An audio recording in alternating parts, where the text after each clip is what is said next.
ഹരേ കൃഷ്ണ കൃഷ്ണ കൃഷ്ണ ഹരേ ഹരേ, ഹരേ രാമ രാമ രാമ ഹരേ ഹരേ. ശ്രീ ഗുരുവായൂരപ്പ ശരണം.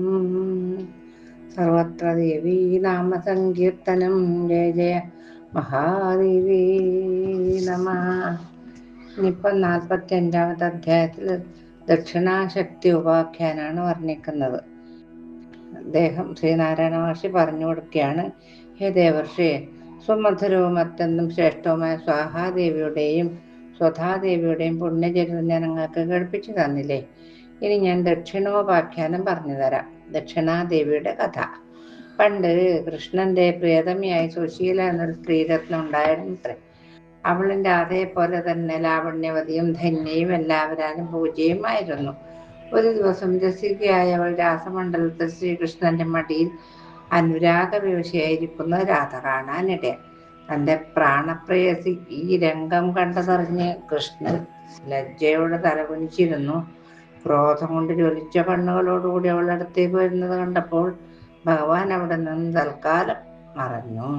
തത്വഗുണമൂർത്തിയായ ഭഗവാൻ മറഞ്ഞപ്പോൾ സുശീലാദി ഗോപികൾ ഭയപ്പെട്ട് വിറച്ചുപോയി. അവരെല്ലാവരും സുധാമാദി ഗോപന്മാരടക്കം ദേവി രക്ഷിക്കണേ എന്നും പറഞ്ഞ് രാധയുടെ കാൽത്താരിണയിൽ അഭയം പ്രാപിച്ചു. തന്റെ കാന്തൻ അപ്രത്യക്ഷനായതറിഞ്ഞ് രാധാദേവി സുശീലയെ ശപിച്ചു. ഇനി ആ ഗോപി ഗോലോകത്തേക്ക് വരികയാണെങ്കിൽ ആ മാത്രയിൽ തന്നെ വെന്ത് വെണ്ണീറായി പോകട്ടെ എന്നാണ് ആ പാവത്തിന് ശപിച്ചത്. അതിനുശേഷം രാധാദേവി വിരഹം സഹിക്കാതെ കൃഷ്ണനെ വിളിച്ചുകൊണ്ട് വിലപിച്ചു. അവൾക്ക് ഓരോ നിമിഷവും ഓരോ യുഗമായി തോന്നി. കൃഷ്ണ, പ്രാണാധികപ്രിയ, എൻ്റെ ഹൃദയം വിങ്ങിപ്പൊട്ടുന്നു ഭഗവാനെ. ഭർത്തൃ സൗഭാഗ്യം കൊണ്ട് സ്ത്രീകൾക്ക് അഹങ്കാരമുണ്ടാവും. കുലസ്ത്രീകൾക്ക് പതി തന്നെയാണല്ലോ ദൈവം. സ്ത്രീകൾക്ക് ഭർത്താവല്ലാതെ അന്യനൊരുത്തൻ ബന്ധുവില്ല. എല്ലാം തൻ്റെ പതി മാത്രമാണ്. ഭരിക്കുന്നത് കൊണ്ട് ഭർത്താവും പരിപാലിക്കുന്നത് കൊണ്ട് പതിയും കാമം സാധിപ്പിക്കുന്നത് കൊണ്ട് കാന്തനും പ്രിയനാവുകയാൽ പ്രിയനും രതിപ്രദനായിരുന്നാൽ രമണൻ എന്നും പറയുന്നു. ആ പ്രിയനേക്കാൾ പ്രിയനായി മറ്റൊരാൾ ഇല്ല തന്നെ. ഇങ്ങനെ രാധ വിളിച്ചു പറഞ്ഞ് കരഞ്ഞുകൊണ്ടിരിക്കുകയാണ് ചെയ്യുന്നത്. ഇപ്പോൾ ഭർത്തൃബീജത്തിൽ ഉണ്ടായത് കൊണ്ടാണല്ലോ പുത്രൻ ഏറ്റവും പ്രിയനാവുന്നത്. 100 പുത്രന്മാരെക്കാൾ കുലസ്ത്രീക്കോ സ്വന്തം പതിയോട് തന്നെയാണ് ഏറ്റവും പ്രിയം. ഗുരുശുശ്രൂഷയും വേദാദി പഠനവും തീർത്ഥസ്നാനവും മഹാദാനവും ഉപവാസവും ഒന്നും ഭർത്തൃശുശ്രൂഷയുടെ 16 വരികയില്ല. വിശ്വത്തിന് മുഴുവൻ ഞാൻ ഈശ്വരിയായിരിക്കുന്നത് ആരുടെ കാരുണ്യം കൊണ്ടാണോ ആ ഈശ്വരൻ എന്നെ വിട്ടുപോയിരിക്കുന്നു.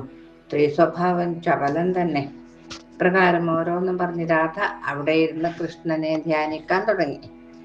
നാഥ, പ്രാണപ്രിയ, വേഗം എൻ്റെ സമീപം അണയൂ എന്ന് പറഞ്ഞുകൊണ്ട് രാധാദേവി വിലപിക്കാൻ തുടങ്ങി.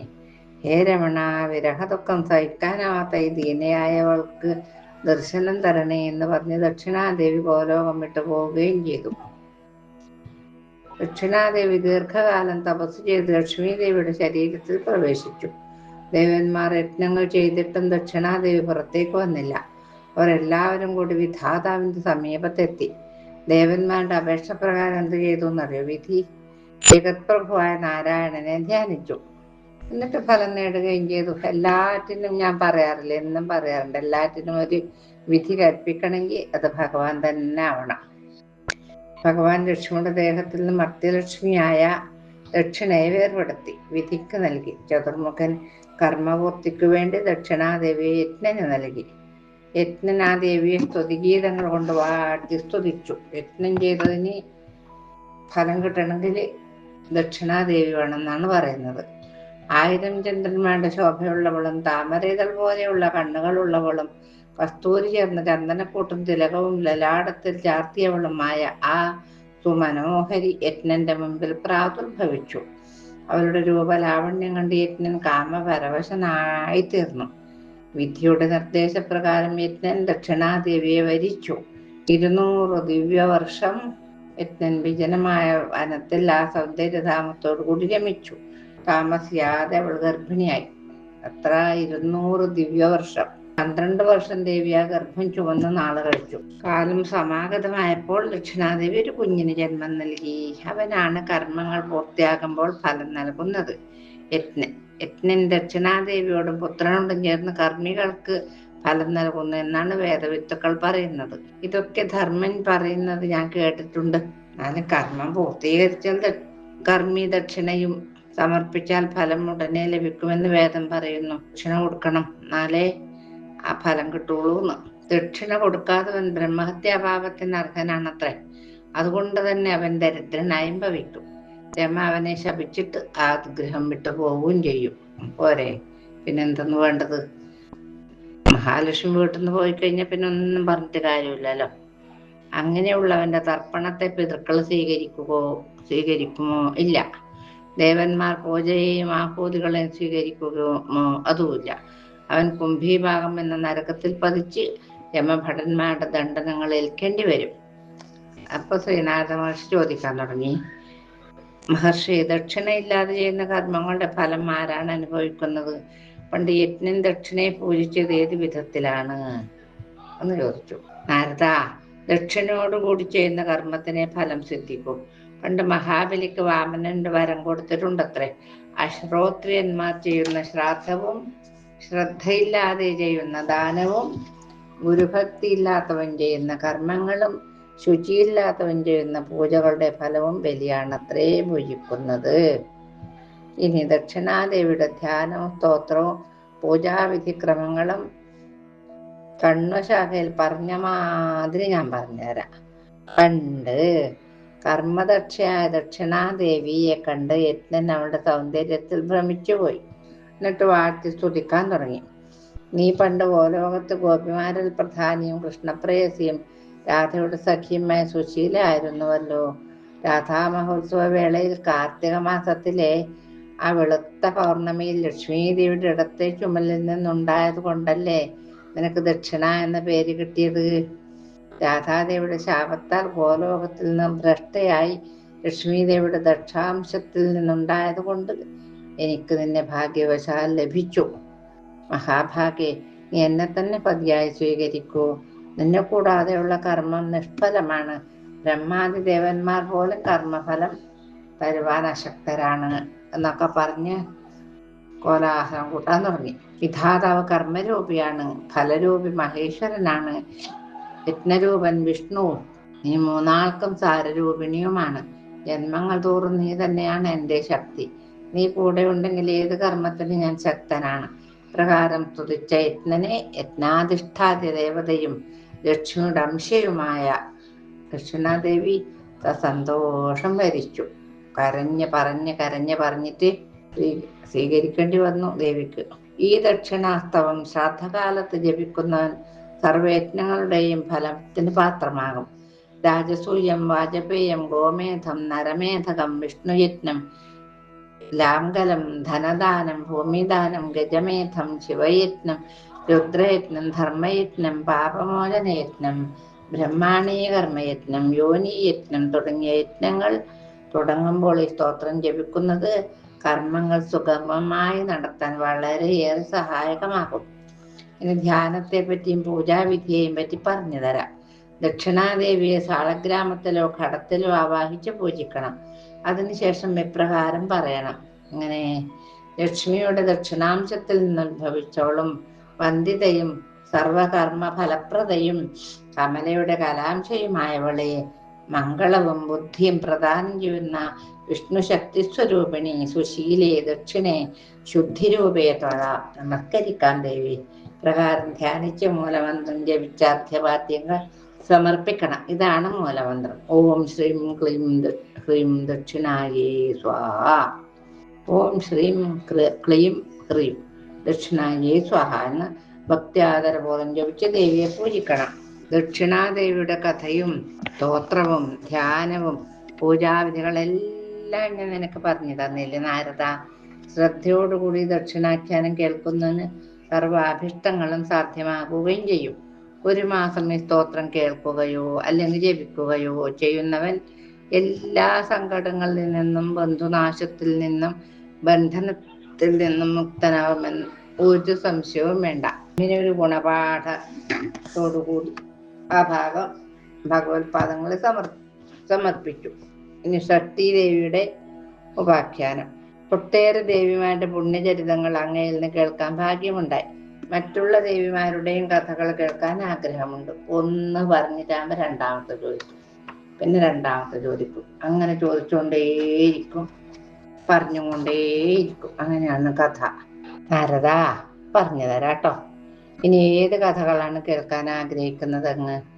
മഹർഷി, ഇനി മനസാദേവി, മംഗളാദേവി, ഷഷ്ഠീദേവി എന്നിവരുടെ ചരിതങ്ങൾ കേൾക്കാൻ ആഗ്രഹിക്കുന്നു. നാരദ, ആദ്യം ഷഷ്ഠീദേവിയുടെ കഥ തന്നെ ഞാൻ പറഞ്ഞു തരാം. ഈ ദേവിക്ക് ദേവസേന എന്നൊരു നാമവും കൂടി ഉണ്ട്. സുബ്രഹ്മണ്യ സ്വാമിയുടെ പത്നിയാണത്. സ്കന്ദന്റെ പ്രാണപ്രിയയും ബാലന്മാരെ അമ്മയെ പോലെ അടുത്തിരുത്തി വളർത്തുന്നവളുമാണ് ഷഷ്ഠീദേവി. ബാലന്മാർക്ക് ആയുസ് കൊടുക്കുന്നവളും യോഗിനിയുമാണ്. മൂലപ്രകൃതിയുടെ ഷഷ്ടാംശമായത് കൊണ്ടാണ് ഷഷ്ഠീദേവി എന്ന പേരിൽ ഖ്യാതി നേടിയത്. ധർമ്മൻ പറഞ്ഞത് കേട്ട് ഞാൻ മനസ്സിലാക്കിയതാണ് കേട്ടോ. എനിക്ക് നേരിട്ടുള്ള വിവരമൊന്നല്ല ഇത്. സ്വയംഭുവനുവിന്റെ പുത്രനായ പ്രിയവ്രതൻ തപസ്സിൽ അത്യന്തം നിഷ്ഠനായതുകൊണ്ട് വിവാഹം ചെയ്യാൻ വലിയ താല്പര്യം ഉണ്ടായിരുന്നില്ല. പിന്നീട് ബ്രഹ്മാവിന്റെ ആജ്ഞ അനുസരിച്ച് വേളി കഴിച്ചു. എന്നാലും പുത്രഭാഗ്യം ഉണ്ടായില്ല അദ്ദേഹത്തിന്. കശ്യപ പ്രജാപതി പ്രിയവ്രതനെ കൊണ്ട് പുത്രകാമേഷ്ടി ചെയ്യിച്ച് യജ്ഞപ്രസാദം അദ്ദേഹത്തിന്റെ പത്നിയായ മാലിനിക്ക് നൽകി. താമസിയാതെ രാജ്ഞി ഗർഭിണിയായി. ആ ഗർഭം 12 കൊല്ലം ആ രാജ്ഞി കൊണ്ട് നടന്നു. ഇതിലൊക്കെ 12 കൊല്ലം 100 കൊല്ലം ഒക്കെയാണ് ഗർഭം കൊണ്ട് നടക്കുക. കാലം സമാഗതമായപ്പോൾ അവർ സുന്ദരനായ ഒരു രാജകുമാരന് ജന്മം നൽകി, അരിമാലിനി. എന്നാൽ ആ ബാലൻ ജീവനില്ലാത്ത കുഞ്ഞായിരുന്നു. ഇത് കണ്ട് രാജ്ഞിയും മറ്റു സ്ത്രീകളും വാവിട്ട് കരഞ്ഞു. രാജാവ് കുട്ടിയെ മാറോടണച്ച് പിടിച്ച് ശ്മശാനത്തിലേക്ക് നടന്നു. സങ്കടം സഹിക്കാതെ രാജാവ് പ്രാണത്യാഗം ചെയ്യാൻ തീരുമാനിച്ചു. ഏതായാലും കുഞ്ഞിനെ ചിതയിൽ വെക്കുമ്പോ തന്നെ ഞാനും കൂടി അതില് തുള്ളി ജീവനൊടുക്കാന്നാണ് വിചാരിച്ചത്. ആ സമയത്ത് രാജാവിന്റെ മുമ്പിൽ മനോഹരമായ വിമാനം വന്ന് നിന്നതായി രാജാവ് കണ്ടു. ആ വിമാനത്തിൽ ആരാണ്ടായിരുന്നത്? വെള്ളപ്പട്ട് പുടവ ധരിച്ചൊരു സുന്ദരാംഗി ഭക്താനുഗ്രഹ കാതരയായി വിരാജിക്കുന്നുണ്ടായിരുന്നു കേട്ടോ. ആ യോഗമായെ കണ്ട സമയത്ത് രാജാവ് കയ്യിലിരിക്കുന്ന കുഞ്ഞിനെ താഴെ കിടത്തി. എന്നിട്ട് ദേവിയെ സ്തുതിച്ചതിന് ശേഷം ചോദിച്ചു, ദേവി, അവിടുന്ന് ആരാണ്? രാജാവിന്റെ ചോദ്യം കേട്ട് ദേവി പറഞ്ഞു, പണ്ട് ദേവാസുര യുദ്ധമുണ്ടായില്ലേ, ആ സമയത്ത് ദൈത്യന്മാരാൽ പീഡിതരായ ദേവന്മാരുടെ സഹായത്തിനു വേണ്ടി അവതരിച്ചവളാണ് ഞാൻ. ദേവന്മാർക്ക് ജയമുണ്ടാവാൻ ദൈത്യരോട് യുദ്ധം ചെയ്തത് കൊണ്ട് ദേവസേന എന്ന പേരും എനിക്ക് ലഭിക്കുകയുണ്ടായി. ദേവസേന തുടരുന്നു. ഞാൻ ബ്രഹ്മാവിന്റെ മാനസപുത്രിയായ ദേവസേനയാണ്. എന്നെ വിധാതാവ് സ്കന്ദന് നൽകി. അമ്മമാരിൽ പ്രസിദ്ധയായ സ്കന്ദപത്നിയാണ് ഞാൻ. മൂലപ്രകൃതിയുടെ ഷഷ്ടാംശമാകിയാൽ ഷഷ്ടി എന്നും എനിക്ക് നാമമുണ്ട്. സർവാഭിഷ്ടദായിനിയാണ് ഞാൻ. എന്താഗ്രഹം സാധിപ്പിച്ചു കൊടുക്കുന്നവളാണ് ഞാൻ എന്ന് പറഞ്ഞു. സുഖദുഃഖങ്ങൾ വന്നു ചേരുന്നത് ഞാൻ ചെയ്യുന്ന കർമ്മങ്ങൾ മൂലമാണ്. അതിനാൽ വേദം പറയുന്നു, എല്ലാറ്റിനേക്കാളും ശ്രേഷ്ഠം കർമ്മമാണെന്ന്. ഇത്രയും പറഞ്ഞ് ഷഷ്ഠീദേവി മൃതനായ ബാലനെ എടുത്ത് തൻ്റെ മഹാജ്ഞാനം കൊണ്ട് ജീവിപ്പിച്ച ശേഷം ബാലനെയും എടുത്തു കൊണ്ടുപോകാൻ പുറപ്പെട്ടു. അത് കണ്ട് ഗദ്ഗത കണ്ടനേന്ദ്രൻ ദേവിയെ സ്തുതിച്ചു. അയ്യോ, ജീവിപ്പിച്ച് തന്നിട്ട് എന്തെന്നമ്മേ കാര്യം, അമ്മ കൊണ്ടുപോകാണോ എൻ്റെ കുഞ്ഞിനെ വെച്ചു. സ്തുതി കേട്ട് പ്രസന്നയായ ദേവി പറഞ്ഞു, അങ്ങ് ധർമ്മജ്ഞനായ സ്വയംഭുവ മനുവിന്റെ പുത്രനല്ലേ? രാജ്യത്തിന്റെ എല്ലായിടത്തും എന്നെ പൂജിക്കുകയും സ്വയം പൂജ ചെയ്യുകയും ചെയ്താൽ അങ്ങക്ക് ഞാൻ സുന്ദരനും കുലത്തിന് തിലകവുമായി കുഞ്ഞിനെ തിരിച്ചു തരാം. രാജ്യത്തിന്റെ എല്ലാ ഭാഗത്തും എനിക്ക് വേണ്ടി പൂജ ചെയ്യണമെന്നാണ് പറഞ്ഞത്. ഇവൻ നാരായണന്റെ അംശജനാണ്. ഇവൻ വീരശൂര പരാക്രമിയും മുൻജന്മത്തെ അറിയുന്നവനും പണ്ഡിതന്മാര് ശ്രേഷ്ഠനും യോഗി വര്യനുമായി തീരും. 100 യാഗങ്ങൾ ചെയ്ത് ഭാഗ്യശാലിയായി ഭവിക്കും. താപസന്മാർക്കും അതുപോലെ യോഗികൾക്കും സിദ്ധിരൂപനായും വിശ്വോത്കൃഷ്ടനായും തീരും എന്നും പറഞ്ഞ് ദേവി ആ ബാലനെ രാജാവിന്റെ കൈകളിൽ ഏൽപ്പിച്ചു കൊടുത്തിട്ട് പോവുകയും ചെയ്തു. ഇതാണ് ദേവി. ദേവിയുടെ വാക്കനുസരിച്ച് പൂജകൾ നടത്തിക്കൊള്ളാമെന്ന് പറഞ്ഞ് രാജാവ് പുത്രനെയും എടുത്ത് കൊട്ടാരത്തിലേക്ക് തിരിച്ചുപോയി. എന്നിട്ടോ നടന്ന വൃത്താന്തങ്ങൾ മുഴുവനും പത്നിയെയും മറ്റുള്ളവരെയും അറിയിച്ചു. രാജാവ് പുത്രന്റെ ജന്മോത്സവം ആഘോഷമായി കൊണ്ടാടി. എല്ലാ മാസവും വെളുത്ത പക്ഷത്തിലെ ഷഷ്ഠി തിഥിയിൽ രാജാവ് ഷഷ്ഠീദേവിയെ പൂജിച്ച് ബ്രാഹ്മണർക്കും മറ്റും ധാരാളം ദാനങ്ങളും മറ്റും ചെയ്ത് സംതൃപ്തരാക്കി. പ്രസവിച്ച 6-ാം ദിവസമോ അല്ലെങ്കിൽ 21-ാം ദിവസമോ ആണ് ബാലന്മാർക്ക് ഷഷ്ഠി പൂജ നടത്തുന്നത്. അത് വിശേഷമാണ്. ചോറൂണ് തൊട്ടുള്ള കുട്ടികളുടെ എല്ലാ സൽക്കർമ്മങ്ങൾക്കും ഷഷ്ഠി പൂജ എല്ലായിടത്തും നടത്താൻ രാജാവ് ഏർപ്പാടാക്കി. ഇനി കണ്വശാഖയിൽ പറഞ്ഞ മാതിരി സ്തോത്രങ്ങളും ധ്യാനവും പൂജാവിധിയും ധർമ്മനിൽ നിന്ന് മനസ്സിലാക്കിയ മാതിരി ഞാൻ പറഞ്ഞു തരാം. പടമൂലത്തിലോ ഘടത്തിലോ സാളഗ്രാമത്തിലോ ദേവിയെ ആവാഹിച്ചോ ദേവിയുടെ ചിത്രം ചുമരിൽ തൂക്കിയോ ദേവിയെ പൂജിക്കണം. ഇനി സ്തോത്രം കേട്ടാലും സൽപുത്ര ഭാഗ്യം പ്രദാനം ചെയ്യുന്ന ലോകമാതാവേ, വേദാത്മികയെ, തൂവെള്ള ചമ്പകത്തിന്റെ നിറവും രത്നാഭരണങ്ങളും ചാർത്തിയ സർവാഭരണ ഭൂഷിതയെ, ദേവസേനയെ കൈകൂപ്പി തൊഴാം. ഇപ്രകാരം ധ്യാനിച്ച് അർഘ്യവാദ്യങ്ങൾ നൽകി പുഷ്പം, ഗന്ധം, ധൂപം, ദീപം, നൈവേദ്യം എന്നിവ സമർപ്പിച്ച് മൂലമന്ത്രം കൊണ്ട് പൂജിക്കണം. ഇതാണ് മൂലമന്ത്രം. ഓം ഹ്രീം ഷഷ്ഠീ ദേവി സ്വാഹ. നഷ്ടാക്ഷര മന്ത്രം ശ്രദ്ധയോടും ഭക്തിയോടും കൂടി ജപിക്കണം. സാമവേദത്തിൽ പ്രതിപാദിച്ച ഈ അഷ്ടാക്ഷര മന്ത്രം 1,00,000 പ്രാവശ്യം ഒരു കഴിച്ച് പഠിച്ചാലേ സൽപുത്രന്മാരുണ്ടാവുമെന്ന് ബ്രഹ്മാവ് പറയുന്നു. വളരെ ഗോപ്യമാണ് ഈ സ്തോത്രം. എല്ലാവർക്കും പറഞ്ഞു കൊടുക്കുന്നു. ഭക്തിയോട് ജപിക്കണം. ദേവസേനെ, ശുഭേ, ഷഷ്ഠീദേവി ഇതാ നമിക്കുന്നു. വരദേ, പുത്രതേ, ധനതേ, ദേവി നമസ്കാരം. പരാത്പരേ, ബാലാധിഷ്ഠാതു ദേവതേ, ദേവന്മാരുടെ രക്ഷാകാരിണി, സർവ അഭിഷ്ടങ്ങളും മേഘണേ ദേവി എന്ന് പ്രാർത്ഥിക്കണം. പ്രിയവ്രതൻ ഷഷ്ഠീദേവിയെ പൂജ ചെയ്തതിനാൽ യശസ്വിയായ പുത്രൻ ലഭിച്ചു. ഈ സ്തോത്രം ആരാണോ 1 വർഷം ഭക്തിയോടെ ജപിക്കുകയും പൂജിക്കുകയും ചെയ്യുന്നത് അവൻ സർവ പാപങ്ങളിൽ നിന്ന് മുക്തനാകും. ദീർഘായുസ്സുള്ള ശ്രേഷ്ഠനായ പുത്രനെയും ലഭിക്കും. മാതാപിതാക്കൾ ഈ സ്തോത്രം ജപിച്ചാൽ കുഞ്ഞുങ്ങളുടെ രോഗത്തിന് ശമനമുണ്ടാകും. 1 മാസം ഈ സ്തോത്രം കേട്ടാൽ മഹേശ്വരി പ്രസാദിക്കുമെന്നുള്ള ഒരു ഗുണപാഠ കഥയോടുകൂടി ഈ ഷഷ്ഠ്യോപാഖ്യാനം എന്ന 46-ാം അധ്യായം ഭഗവത്പാദങ്ങളെ സമർപ്പിച്ചു.